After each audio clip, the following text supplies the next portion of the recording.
Olá, tudo bem? Bem-vindo ao meu canal do YouTube.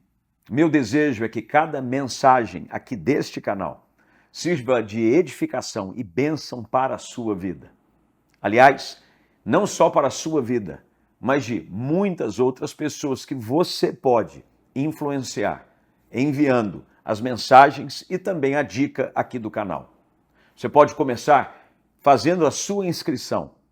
Também clique em notificações e acione o sininho. Com isso, todas as vezes que tiver um conteúdo novo aqui no canal, você será imediatamente notificado. Que Deus te abençoe e que você possa, cada dia mais, crescer em graça e em sabedoria na presença de Jesus. Gálatas capítulo 6, verso de número 9, que está escrito assim, eu leio da NAA, Nova Almeida Atualizada. E não nos cansemos de fazer o bem, porque no tempo certo, grife aí na sua Bíblia, no tempo certo, faremos a colheita, se não desanimarmos. Eu não sei você, mas eu sou uma pessoa naturalmente apressada. Eu não sei quem é ou quem não é, eu tenho pressa. Até eu uso de brincadeira, obviamente, para argumentar em meu favor, obviamente, de que Jesus era alguém apressado. Como assim Jesus é apressado? Bem, Jesus disse para Judas, de que quando ele estava prestes a traí-lo, ele diz, o que vai e o que você precisa fazer, faz logo. Ou seja, pressa. Jesus sabia que o prazo que ele tinha era curto. Jesus, quando dá início ao seu ministério público, ele sabia que o ministério duraria 3 anos e pouco. E, apressadamente, às vezes nós queremos definir tudo na nossa vida dentro do nosso prazo. Mas, graças a Deus, as coisas não acontecem de acordo com o prazo que nós gostaríamos que acontecessem. Graças a Deus. Eclesiastes capítulo 3 diz que há um tempo para todo propósito debaixo do céu. Há um tempo específico. Isso nos ajuda, primeiro porque no tempo errado, até mesmo as coisas boas não fazem bem. Você pega qualquer coisa da vida, em qualquer época, por exemplo, criança. Feijoada é bom? Feijoada é uma delícia. Eu gosto de feijoada.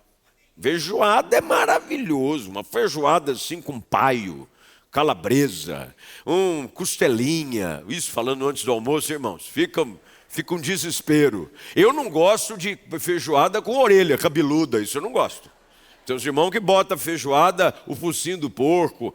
Deus abençoe você, fica para você essa feijoada.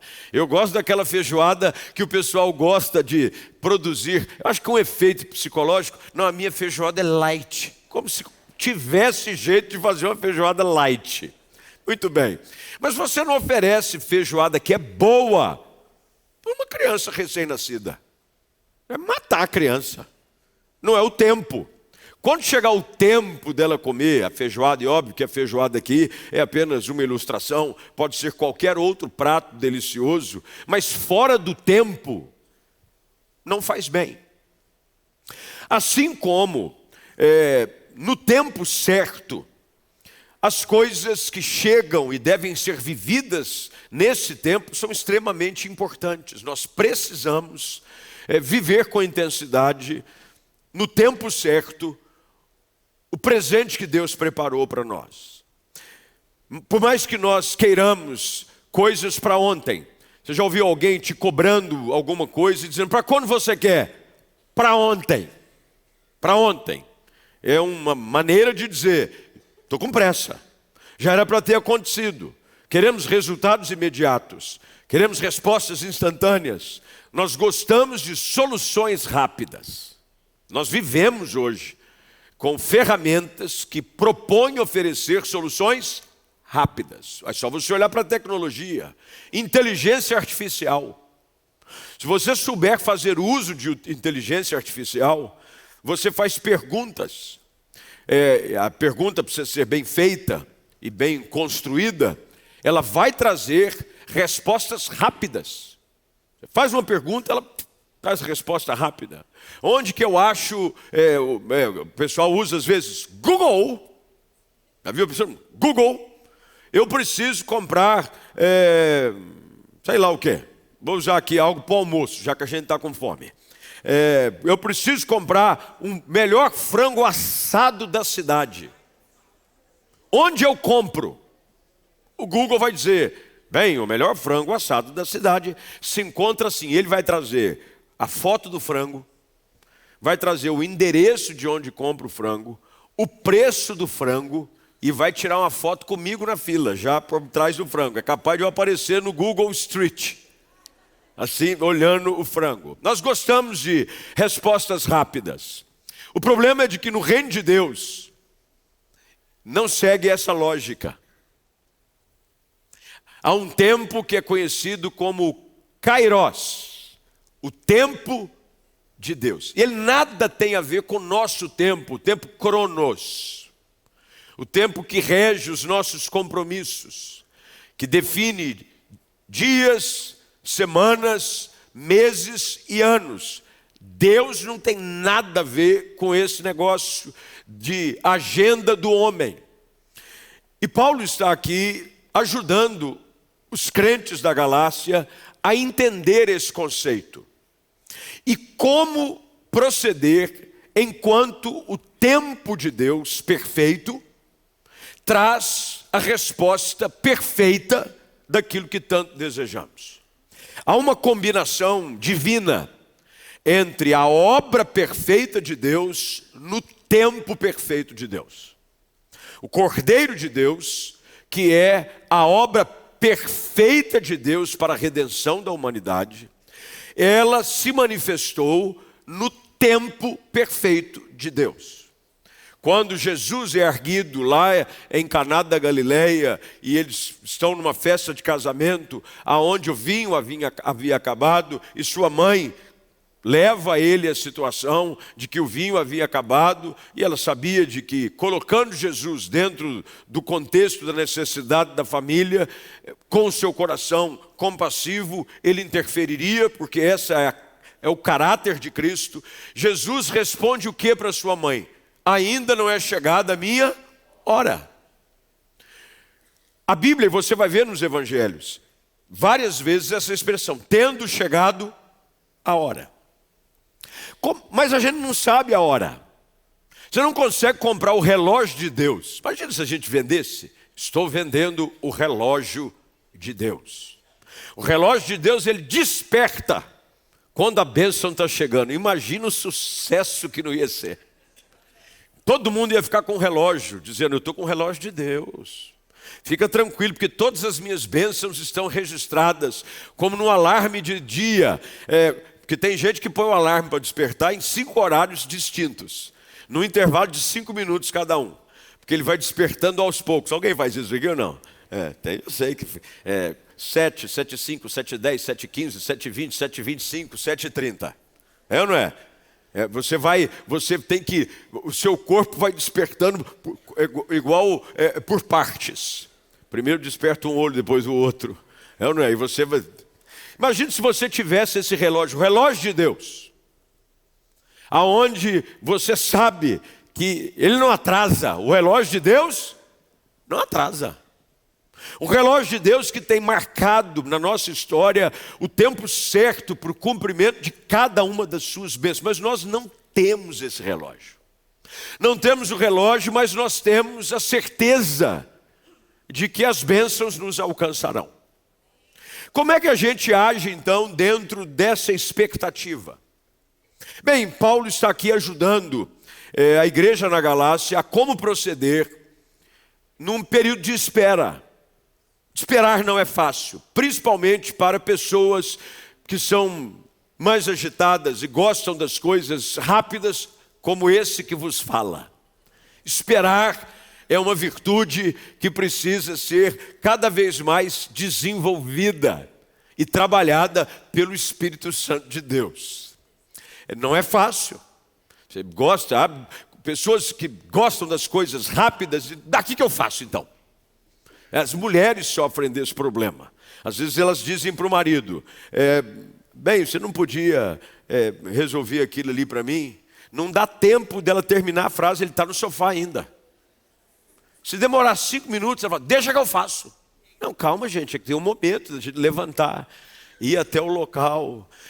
Porque nós gostamos de coisas rápidas e apressadas. Paulo está aqui dizendo, olha, a espera não é fácil, mas ela vale a pena.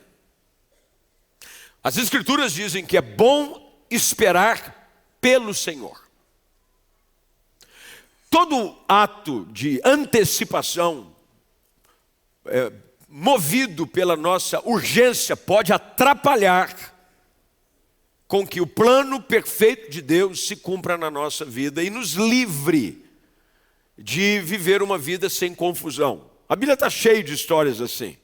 Talvez a mais conhecida delas é a história de Abraão e Sara. Deus havia dito para ele, olha, você vai ser pai de um menino, ele vai ser o seu herdeiro, seu nome será pai de multidões, e tal. O tempo foi passando. Abraão não sabia o relógio de Deus. Ele só sabia que havia um compromisso marcado. E ele não sabia esperar.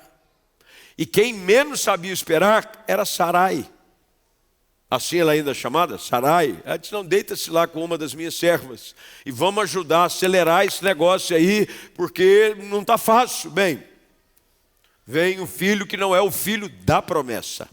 É interessante que você pode gerar filhos, mas não da promessa. Você pode encontrar soluções, mas não as soluções que carregam a promessa. A pressa às vezes nos tira desse centro, de um lugar aonde a promessa de Deus vai se cumprir.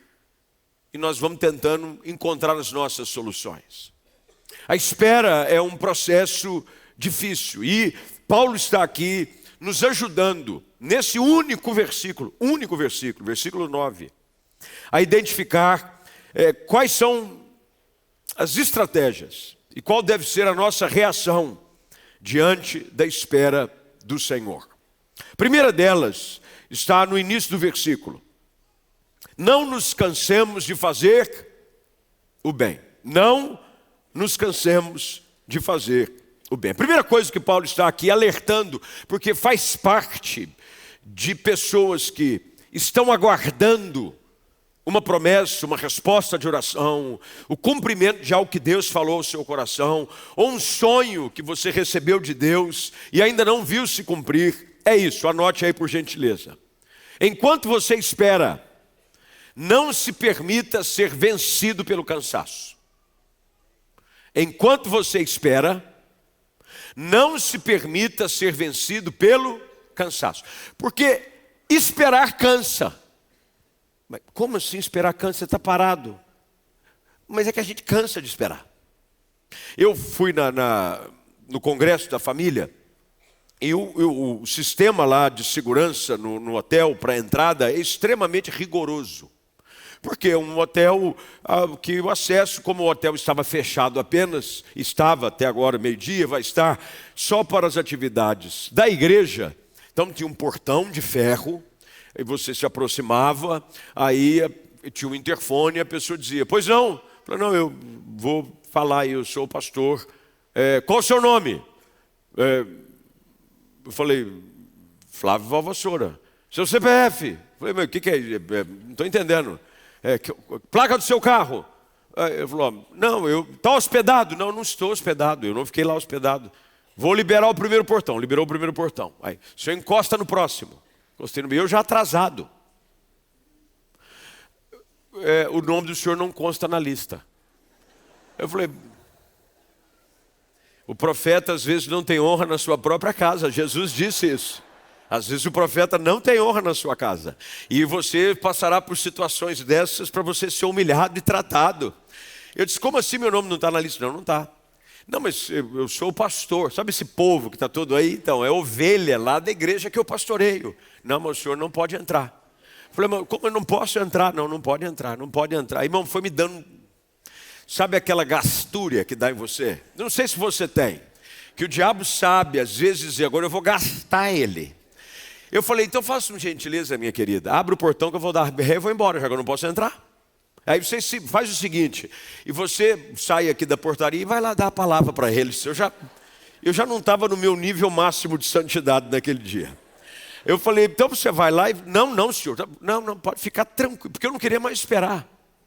Eu estava querendo fazer as coisas. O meu desejo qual era? Chegar e como se num conto de fadas, os portões se abrissem, a cancela levantasse, e eu estivesse desfilando em direção, mas não é assim. E eu estava cansado de esperar, eu falei, quer saber, cansei de esperar, vou embora. Quantos de nós já não cansamos de esperar? Quem já cansou de esperar, por exemplo, na sala de espera para uma consulta? Se tiver médico aqui, receba esse como uma manifestação de revolta. Eu já fui embora, quer saber? Volto outro dia. Ah, não, eu tenho outro compromisso, vou embora. Porque nós cansamos de esperar. Mas eu nunca vi gente que saiu e foi vencida pelo cansaço da espera e ir embora com a solução. Essa é a questão do perigo do cansaço espiritual. Paulo usa essa expressão, não nos cansemos de fazer o bem. A ideia aqui é desanimar, perder o ânimo, é uma fadiga interior. É quando você chegou ao seu limite de espera, de cansaço físico, não apenas, mas emocional e espiritual. E Paulo está dizendo aqui, olha, até para fazer o bem cansa. Você já tentou fazer tudo certo? Nunca foi para frente, você quer saber? Vou ficar mal agora. Cansei de ser bonzinho. Eu me lembro dessa expressão, às vezes os pais falam com os filhos, né, cansei de ser bonzinho, viu? Cansei de ser o bobo. Eu cansei de engolir algumas... Às vezes tem essa situação de conflito em casais, quer saber? Cansei, hein? Cansei dessa história, cansei. Porque fazer o bem cansa também. Porque nós às vezes queremos ser simpáticos com os outros, e os outros não são simpáticos com a gente. E a gente cansa. Agora eu vou ser mal. Agora quer saber? Eu não vou mais chegar sorrindo, igual uma mala aberta a qualquer lugar. Eu vou fazer uma cara de bravo. Nós cansamos de fazer o bem. E corremos o risco, até mesmo de cansar de amar pessoas difíceis. Se tem uma coisa que cansa, é amar pessoas difíceis. Porque tem algumas pessoas que para amar elas gasta toda a energia nossa. Porque você precisa fazer um esforço. Paulo está dizendo, não cansem de fazer o bem. Enquanto você não sabe o cumprimento, quando vai chegar a promessa, a espera, ela pode nos esgotar, a ponto de nos fazer desanimar. É difícil quando você está nesse processo, por exemplo, de servir alguém com dedicação e o reconhecimento nunca vir. Você está fazendo bem. Poxa, que hora que eu vou colher dessa minha fidelidade, dessa lealdade? Poxa, eu estou aqui. Será que no trabalho não percebem que eu sou alguém que é leal? Eu faço melhor, eu chego cedo, vou embora mais tarde. Você está fazendo bem. O perigo é que às vezes, ao fazer o bem e não ver ainda o resultado do seu esforço, você pode vir a esgotar-se emocionalmente e cansar. Paulo vai além, Paulo diz, olha, há um risco de você ficar desanimado. Porque no final do versículo ele diz, nós vamos colher se não desanimarmos. Paulo sabia disso. Porque Paulo vivia com a sua humanidade, sempre tentando levá-lo ao limite. Não é fácil você viver uma vida certinha. E às vezes ver pessoas que têm princípios e valores completamente distintos ao padrão de Deus e a sua palavra dando certo. Aliás, essa era uma frustração de um dos salmistas. Ele diz: por que prosperam os ímpios? O cara está fazendo tudo errado e a vida dele dá certo. Parece que quanto mais bagunça ele faz, mais solução ele tem. E eu estou aqui, fazendo certo, fazendo bem, tratando as pessoas com honra, sendo fiel. E a gente começa a viver um conflito dentro da gente. E podemos entrar num processo perigoso de nos cansar de fazer o bem. Porque o inimigo, e aprenda isso que eu quero te dizer, tanto você que está em casa nos acompanhando, e tem muita gente aqui, eu recebi uma lista aqui de pessoas que estão online conosco aqui, tem gente Santa Catarina, Mato Grosso do Sul, São Paulo, tem gente em outros estados do país. Há um risco de o diabo tentar nos paralisar, não por decepções pontuais. Não é porque aconteceu algo trágico demais. Ele às vezes tenta nos paralisar com um cansaço silencioso. Cansei. É num casamento onde você... pastor, lá se vão 10, 15, 20 anos e não muda. Eu estou aqui, estou seguindo a palavra, mas até agora a coisa não mudou. E aí porque o diabo não tem poder para destruir casamentos de uma forma direta, mas ele pode levar pessoas dentro do casamento a cansarem-se de uma maneira tal que desistem de viver o cumprimento da promessa. Segunda coisa que o texto diz aqui, primeiro qual é? Não se deixe vencer pelo... Anota isso aí, não vou deixar-me vencer pelo cansaço. Segunda coisa que Paulo chama a atenção aqui nesse texto é: vale a pena continuar semeando no terreno certo. Vale a pena. Às vezes, o tempo da espera te faz duvidar da qualidade da semente e do solo. Porque você não viu nada acontecer. Você diz: bem, isso aqui, eu vou parar de fazer isso. E eu vou parar de usar essa semente nesse tipo de solo. É aí que está o nosso problema. Porque lembre-se do que eu disse no início, nós não sabemos o tempo que a resposta de Deus vai chegar. Nós sabemos sim que ela vai chegar. Nós não sabemos ainda o quando vai chegar. Porque olha o que Paulo diz, verso de número 9, segunda parte: não nos cansemos de fazer o bem, porque, grifa aí, no tempo certo faremos a colheita. Não há aqui uma promessa vaga, há uma certeza anunciada. No tempo certo faremos a colheita. Quem define, determina o tempo da colheita é Deus. A minha função é continuar semeando no terreno certo. Paulo aqui está usando uma metáfora agrícola, que é comum na Bíblia, você vai ouvir, era uma linguagem de fácil compreensão, porque era uma cultura praticamente toda ela voltada para as questões do campo, do agro. E se é agro, é pop, como diz aí e se é agro, é pop. É agro, a linguagem era essa, era fácil de identificar. Então Paulo usa esse princípio: só vai colher quem planta.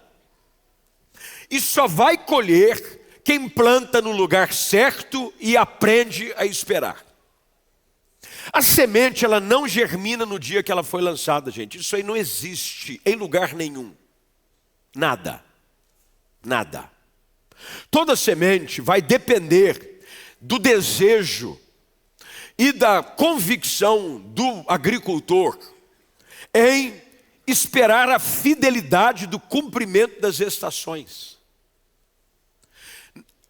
Há alguns tipos de sementes que elas só semeiam numa estação, ou melhor, elas só germinam e florescem numa estação definida do ano. Não adianta. Se você plantar algo em janeiro que dentro do ciclo de reprodução daquela semente, ela só vai produzir algo, seja lá outubro, novembro, é só uma questão hipotética. Não adianta você cheirar em fevereiro. Não, mas eu plantei em janeiro, fevereiro. Você fica lá, aí você fica rodeando óleo, joga óleo da unção em cima da semente. Aí você vai para o monte dizendo, eu creio que vai florescer. Vai agora, vai brotar. Não, não vai, porque o nosso Deus é um Deus de regras e princípios que Ele mesmo estabeleceu, Ele não os quebra. Porque no processo da espera, enquanto eu continuo acreditando no terreno certo.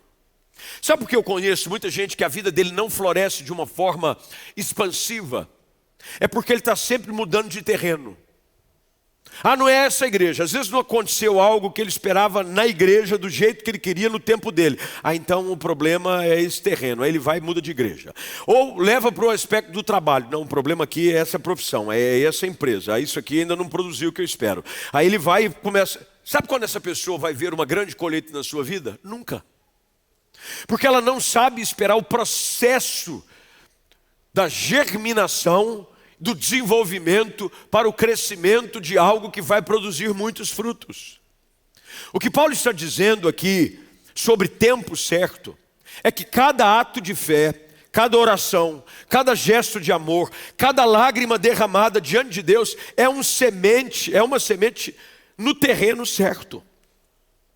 Qual é o terreno certo para se lançar sementes?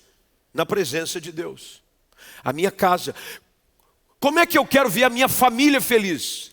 Eu tenho que semear no solo da minha casa. Ainda não está do jeito, mas vai acontecer. Nós estávamos lá num congresso de família. 200 famílias. Gente de tudo quanto é, mas eles estão lá. E eu disse para eles ontem à noite, que eu preguei um texto do Salmo de número 128 para eles. Falei, a mulher será como uma videira frutífera. Mas olha o que o salmista diz, a sua esposa será, não diz que ela é. Será como uma videira frutífera. Nenhum casamento a pessoa nasce como videira frutífera. Você junta duas pessoas, meus irmãos, para começar a dar certo, leva tempo, hein? No início você quer fugir, você pensa, onde que eu estava com a minha cabeça, pai? Ela parecia tão boazinha. Quando casei, lembra tinha um filme que eu achava fantástico, os Gremlins, sabe os Gremlins? Que era um bichinho bonitinho, fofinho, mas não podia cair água nele. Caía água nele, ele reproduzia uns monstrinhos. Uma vez eu estava conversando com um casal, falei, pastor, o apelido da minha esposa lá em casa é Gremlin. Falei, Gremlin, por quê? Não, pastor, de vez em quando, dependendo do que espirra na vida dela, sai uns negócios esquisitos. É guerra, é raiva, é confusão. Aí eu falei para ele, então você protege ela de coisas que não permitam entrar na revolta. Eu falei, é difícil, pastor. Então, está difícil, eu estou pensando em trocar a situação, não está fácil.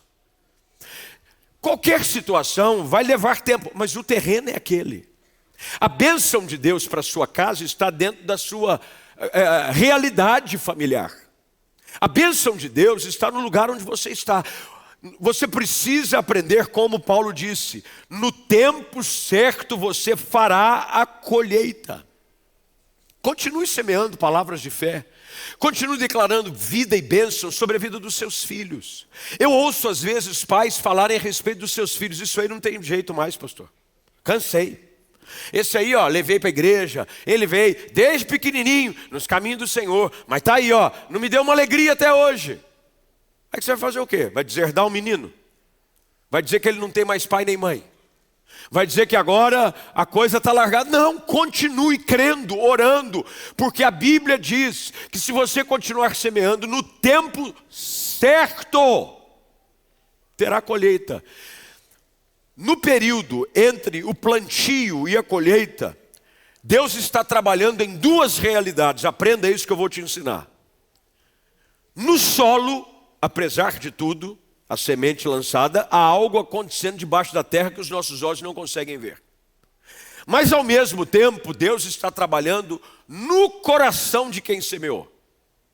As duas coisas são trabalhadas. O solo é trabalhado e o coração de quem semeou também. Essas duas coisas precisam ser trabalhadas juntas, para que na hora da colheita você saiba reconhecer que foi a fidelidade e a bondade de Deus e que valeu a pena esperar pelo tempo certo de Deus. Talvez você não consiga ver hoje aquilo que você tanto sonha acontecer, mas Paulo diz, no tempo certo, a colheita vai vir. O salmista diz que aqueles que com lágrimas semeiam, com júbilo ceifarão. Aqui não há uma possibilidade, não uma condicional. Olha, pode ser que se você semear enquanto chora, quem sabe vai dar certo. É isso que a Bíblia diz? Não. É imperativo o texto. Ele diz, quem com lágrimas semeia, com júbilo ceifará. Acabou, é assim. Eu vou ter que aprender o tempo da espera, eu vou ter que semear com lágrimas nos olhos, dizendo, Deus, se eu pudesse, não aguento mais, continua, porque chegará o tempo onde virá um lindo sorriso no seu rosto, cânticos de alegria substituirão as lágrimas de dor, e você voltará, como o salmista diz, trazendo debaixo dos braços os seus feixes. E você vai valorizar ainda mais a colheita, porque você sabe o quanto custou a espera. Tudo que vem fácil você não valoriza. Já percebeu isso ou não?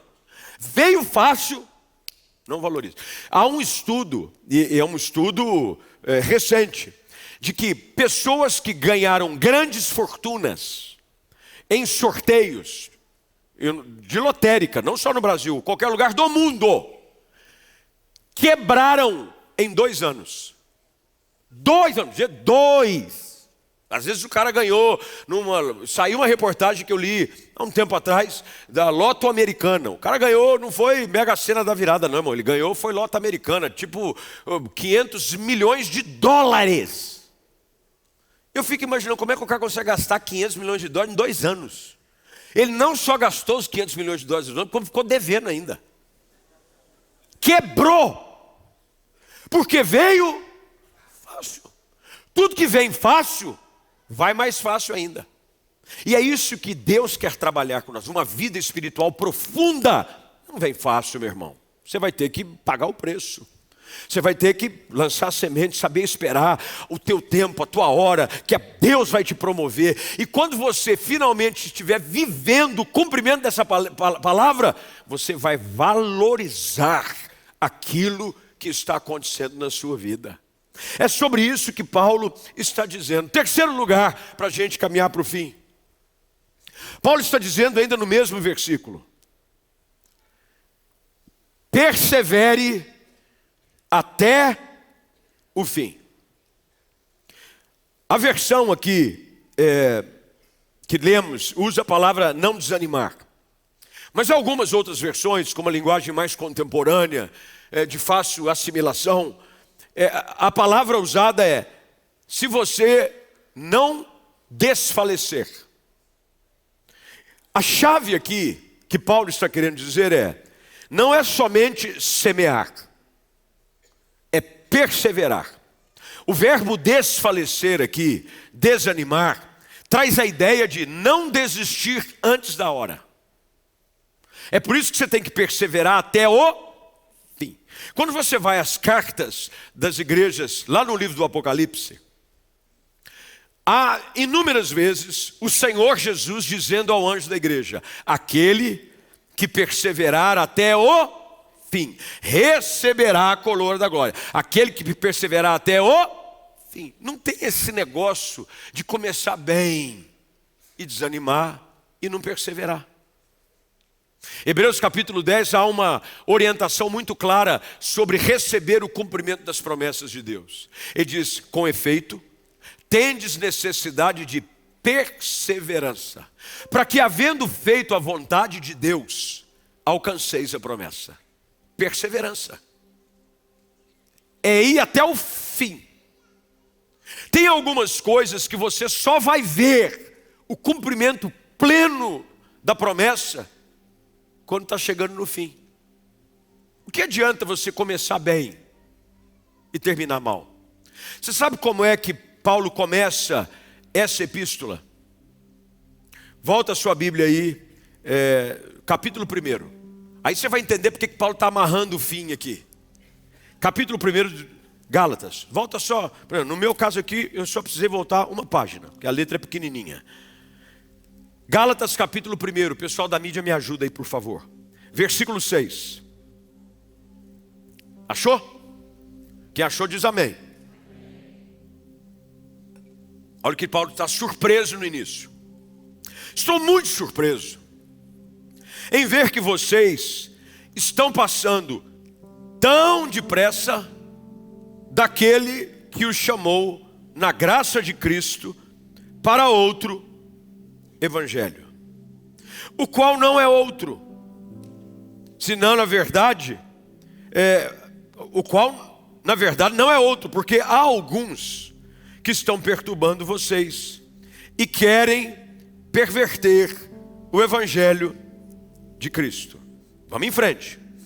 Mas ainda que outro mesmo venha do céu e pregue um evangelho diferente para vocês, além daquele que temos pregado, que seja anátema, como já dissemos.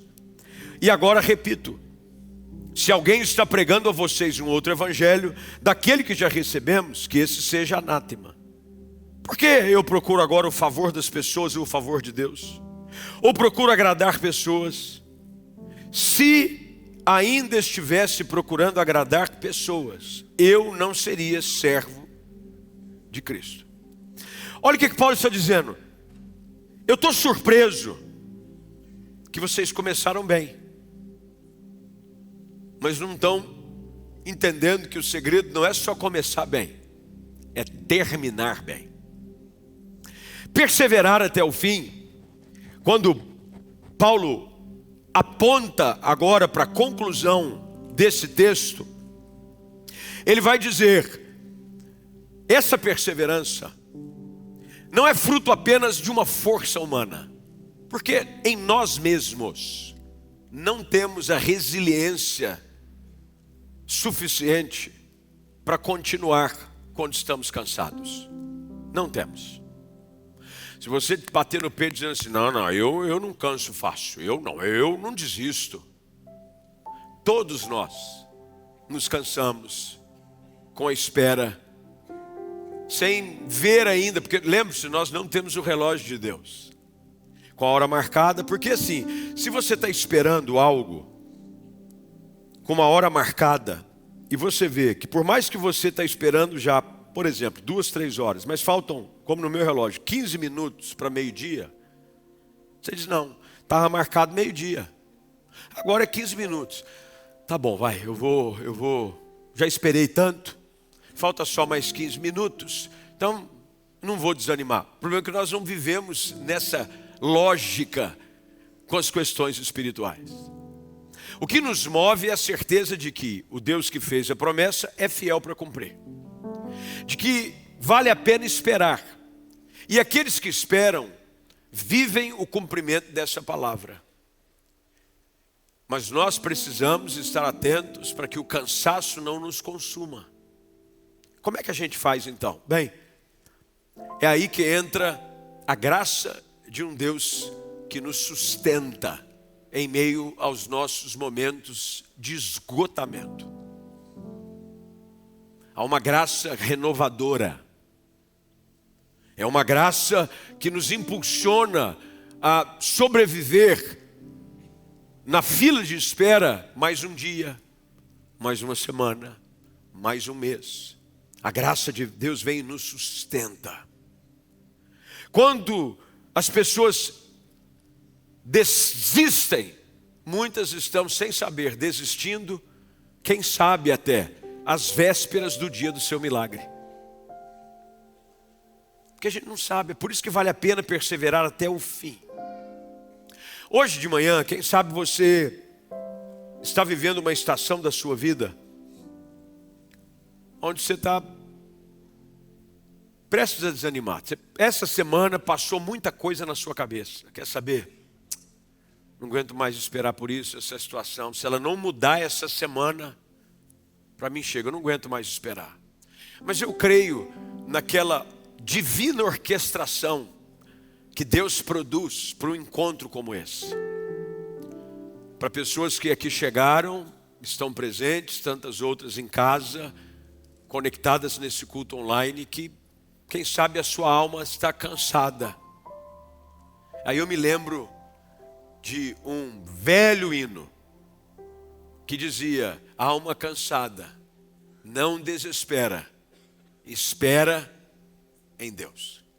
A alma cansada não desespera. Algumas dizem não desfalece. Ou seja, não arria os pneus não, é desespera em Deus. O que Paulo está aqui dizendo para os irmãos da Galácia, e aquilo que eu creio que o Espírito de Deus está dizendo a nós nesse tempo é: a promessa é certa, e no tempo de Deus você vai colher. Ninguém pode roubar a sua colheita, ela é sua por direito. Mas você pode deixar de vivê-la, se abandoná-la no meio do caminho. Fica firme. Ah, meu irmão, olha, lembre-se do que eu usei a minha própria vida como ilustração. Eu sou extremamente agitado e gosto das coisas rápidas.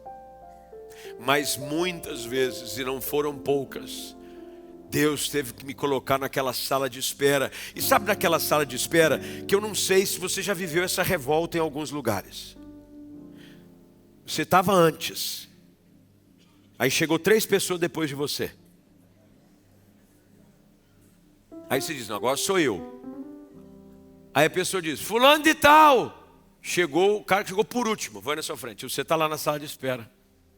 Fala: deve ter acontecido alguma coisa, deve ser urgente. O cara sai. Aí você faz a matemática daquilo que você considera ser o correto. Eu estava antes, chegaram 3. Ele chamou esse, mas é porque devia ser alguma coisa. Tem 2, eu sou o próximo. Sai o outro, ele não chama você, chama o outro.